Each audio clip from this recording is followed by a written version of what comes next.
పరిస్థితిని అర్థం చేసుకుంటా ఉన్నారు. వీళ్ళని త్వరలో దీన్ని ఒక్క నిమిషం స్టూడియోలో మీ జిల్లాకి సంబంధించిన ఆర్మూర్ ఎమ్మెల్యే రాకేష్ రెడ్డి గారు ఉన్నారు. ఒకసారి మాట్లాడతారట మీతో. అన్న నమస్తే అన్న. నమస్కారం రాకేష్ అన్న. అంటే ఇప్పుడు రాజగోపాల్ రెడ్డి అంటే ఒక చిన్న నవ్వొస్తుంది, ఎందుకంటే ఈ రెడ్డిలకు ముఖ్యమంత్రి పదవి ఉన్నది కాబట్టి ముఖ్యమంత్రి పదవి ఏమైనా మారుస్తారా రేవంత్ రెడ్డిని తీసి రాజగోపాల్ రెడ్డి? ఎందుకంటే మంత్రులు అయితే బీసీలు వాళ్ళకి ఇస్తున్నారు ఒకటి. రెండోది ప్రాంతాలు కూడా ఇప్పుడు నిజామాబాద్ లాంటి జిల్లాలన్నా ఓకే, మీరు చూసిందంటే చాలా అదొక కాంగ్రెస్ అంతర్గత ఇష్యూస్, కానీ జిల్లాలను మొత్తం నిర్లక్ష్యం చేయడం కూడా కరెక్ట్ కాదనేది నా వ్యక్తిగత అభిప్రాయము. అంటే అడిగే వాళ్ళు అంటే కొద్దిగా మీరు గమనించాల్సింది. దశగానే మాట్లాడుతున్నప్పుడు హైదరాబాద్, రంగారెడ్డి, నిజామాబాద్ 40% జనాభా ఉంటారు. ఇక్కడ ప్రాతినిధ్యం ఉండాల్సిన అవసరం ఉంది. నిజామాబాద్ విషయం కూడా మనం తీవ్రంగా ప్రయత్నం చేసినప్పటికీ అవకాశం రాలే. ఏది ఏమైనా ఇంకా కాబట్టి నిజామాబాద్ కి ఇప్పుడు మహేష్ గౌడే మంత్రి అంటున్నారు. పదవి కూడా కేసీసీ పదవి కూడా ప్రముఖమైన పదవే కాబట్టి నిజామాబాద్ జిల్లాకు ఉంది. అది ఉన్నంత మాత్రం మంత్రి రాకూడదని ఏమి లేదు, మంత్రి కూడా రావాల్సిన అవసరం ఉన్నది. అంటే ప్రోటోకాల్ లేని మంత్రి మహేష్ గౌడ్ ఉన్న పార్టీ పరంగా అత్యంత స్థానమైన మంత్రి వర్గంలో కూడా స్థానం రావాల్సిన అవసరం ఉన్నది.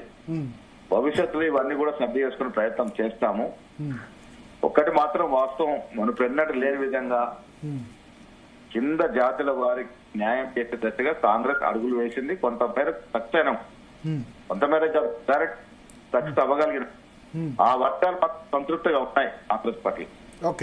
మహేష్ కుమార్ గారు, ఇప్పుడు అత్యంత కీలకమైన హోంశాఖ చుట్టే రాజకీయం జరుగుతోంది. మరి సీఎం రేవంత్ రెడ్డి హోంశాఖ ఎవరికి కేటాయించే అవకాశం ఉందను?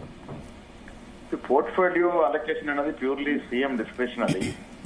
ముఖ్యమంత్రి గారు వారి పరిస్థితులను బట్టి వారు ఎవరికి శాఖలు కేటాయిస్తారో వారికే పూర్ణ అధికారం. అయినప్పుడు కూడా అది ప్రజాస్వామ్య పార్టీ కాబట్టి కొంత సమాలోచన ఢిల్లీ జరుగుతా ఉంది. ఢిల్లీ ఇచ్చే సలహాలు కూడా ముఖ్యమంత్రి గారు తీసుకుంటా ఉంటారు. ఆయన రేపు కొలికొచ్చే అవకాశం. అయితే బీసీలకు కొంచెం ఇంపార్టెంట్ పోర్ట్ఫోలియో ఇవ్వలేదు అన్న ఇది ఉంది కదా అసంతృప్తి. ఇప్పుడు సమతుల్యం పార్టీ చర్చలు జరుపుతాం. రేపటి వరకు క్లారిటీ వచ్చే అవకాశం ఉంది. రేపటి వరకు మంత్రివర్గం. అయితే బట్టి ఉత్తమ్ ను పిలిచారు, ఏదో జరగబోతోంది, మొత్తం రీషఫల్. ఆ రేవంత్ రెడ్డి దగ్గర ఉన్న శాఖలే కాకుండా ఇప్పుడు ఆల్రెడీ ఉన్న శాఖలు కూడా మారుస్తారు అంటారు. చూడాలి మరి ముఖ్యమంత్రి గారి ఆలోచన ఏ రకంగా ఉందో ఒకసారి వేచి చూడాలి. పోర్ట్ఫోలియోస్ అలొకేషన్ అనేది పూర్తిగా ముఖ్యమంత్రి గారి ఆధీనంలో ఉండేటువంటి ప్రక్రియ. అయితే ఒకటి ఇప్పుడు సార్ పోర్ట్ఫోలియోస్ కూడా గతంలో ఎట్లా ఉండదంటే ఇప్పుడు లాస్ట్ కొద్ది రోజులుగా రాజశేఖర రెడ్డి ఉన్నప్పుడు మహిళ సబితా ఇందారెడ్డికి ఇచ్చారు. అక్కడ జగన్ కూడా ఎస్సీ లేడీకి ఇచ్చిన సందర్భం. ఇప్పుడు చంద్రబాబు కూడా ఎస్సీ లేడీ. అట్లా బ్యాలెన్స్ చేశారు ఒక విధంగా. ఆంధ్ర ఉన్నప్పుడు తెలంగాణ అట్లా ఉండే అవకాశం ఉందా? బ్యాలెన్స్ సామాజిక ముఖ్యమంత్రి గారు మధ్యలో ఏ ఆలోచన ఉందో వారే చెప్పగలుగుతున్నారు. ఈ పోర్ట్ఫోలియో అలొకేషన్ లో పీస్ అధ్యక్షులు నేను కూడా ఇన్వాల్వ్ కాదలుచుకోలేదు. అది వారి ముఖ్యమంత్రి గారి ఆధీనంలో ఉండే అంశం అది.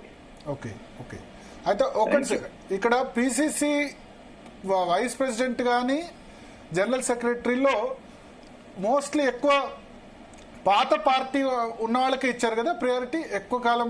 అంటే ఏళ్ల తరబడి పార్టీకి పనిచేసిన వాళ్ళకి ప్రయారిటీ.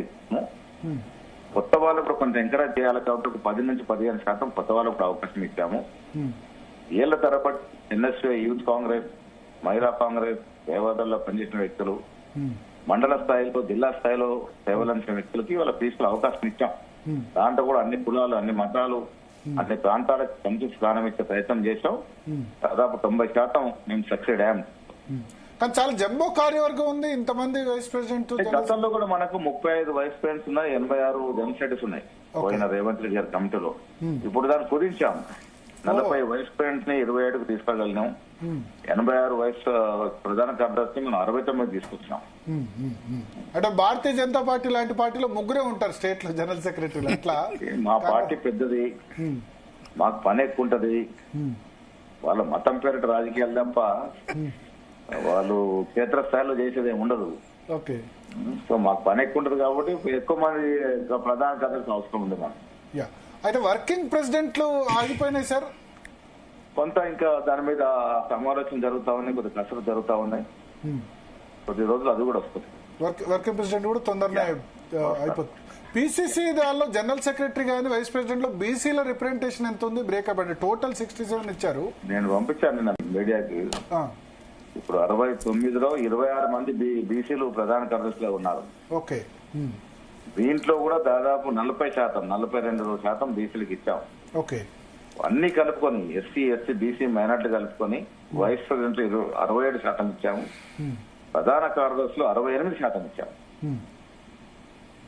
ఇంత పెద్ద కసరత్తు గతంలో ఎప్పుడు జరగలేదు. ఇంత పెద్ద రిప్రజెంటేషన్.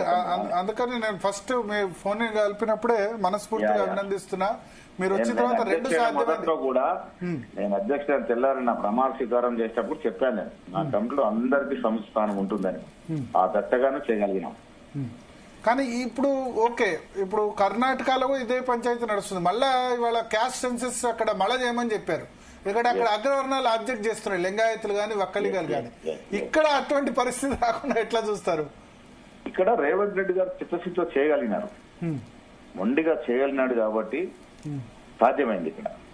ఇక్కడ కూడా వ్యతిరేకత వచ్చింది, కొంత ఇబ్బంది ఉన్నప్పుడు కూడా ఆయన ఒక అకుంఠిత దీక్షతో చేయగలిగినాడు కాబట్టి సక్సెస్ఫుల్ గా చేయగలిగాం.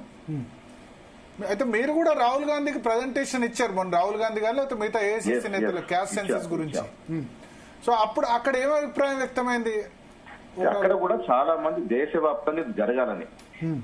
తెలంగాణ కదా రోల్ మోడల్ గా మారింది, ఒక దిక్సూచిగా మారింది. అసలు కుల సర్వేలు ఏంటి అన్నటువంటి రాజ్నాథ్ సింగ్ గాని, నడ్డా గాని, ఇక ఇంకెవరు మన నాగ్పూర్ మినిస్టర్ వాళ్ళన్న మాటలు పక్కన పెట్టి మోడీ గారే స్వయంగా కుల సర్వేకి ఆదేశించినారంటే తెలంగాణ రోల్ మోడల్. తెలంగాణలో జరిగినట్టు పరిణామాలు దృష్టిలో పెట్టుకుని వారు కూడా ఒక మెట్టు దిగి కుల సర్వే పూనుకున్నారంటే ఇది మా విజయం. ఇది కాంగ్రెస్ పార్టీ ఇప్పటికే అంటారు ఇంకా తక్కువ చూపించారు, కొన్ని సామాజిక వర్గాలు లెక్క తక్కువ చూపించారు అంటారు. చేయలేని వాడు చేయలేదు. దీక్షతో, అకుంఠిత దీక్షతో చేసి చూపించగలిగినాం. ఇంతకన్నా గొప్ప శాస్త్రీయబద్ధంగా సర్వేలు ఎక్కడ జరగబోవు కూడా. ఓకే. ఓకే. పర్ఫెక్ట్ గా సర్వే జరిగింది. ఓకే. సో ఇక అడ్మినిస్ట్రేషన్ మీద కాన్సన్ట్రేషన్ ఉంటుందా? ఇక 100% ఉన్నది. ఎట్లా నడుస్తుంది ప్రభుత్వం ముందుకి? ఇంత ఆర్థిక నిర్బంధం ఉండి 7.5 లక్షల కోట్లకు అప్పు వడ్డీలు కట్టుకుంటూ రాష్ట్రాన్ని ముందుకు తీసుకెళ్తున్నామంటే అడ్మినిస్ట్రేషన్ స్కిల్స్ ఉంటేనే కదా. అంటే ఎలక్షన్స్ అన్న ఆపేశారు. ఇప్పుడు సంవత్సరంన్నర నుంచి ఎలక్షన్ ఆపడానికి కారణం కుల సర్వే అయిపోయింది కదా. తీసుకురా, రిజర్వేషన్ తీసుకుని ఇప్పుడు అవుతుంది. ఎలక్షన్ త్వరలోనే అవుతాయి. పంచాయతీ ఎలక్షన్స్ ఇమీడియట్ గా పెట్టేసి అన్ని త్వరలోనే అవుతాయి. ఇంకొక ఇంపార్టెంట్ డెవలప్మెంట్, రేపు కేసీఆర్ అటెండ్ కాబోతున్నారు కాళేశ్వరం కమిషన్ ముందు. మమ్మల్ని ఆయన కక్ష సాధింపు చేస్తున్నారు అని వాళ్ళు అంటున్నారు. సరే, ప్రతి వాడు మాట్లాడే మాటే అది. కాళేశ్వరంలో అవినీతి జరిగిందని ఈ రాష్ట్ర ప్రజలు, మెజారిటీ ప్రజలు నమ్మినారు కాబట్టి అధికార మార్పిడి జరిగింది. మేము పదే చెప్పాం దీంట్లో అవినీతి జరిగిందని.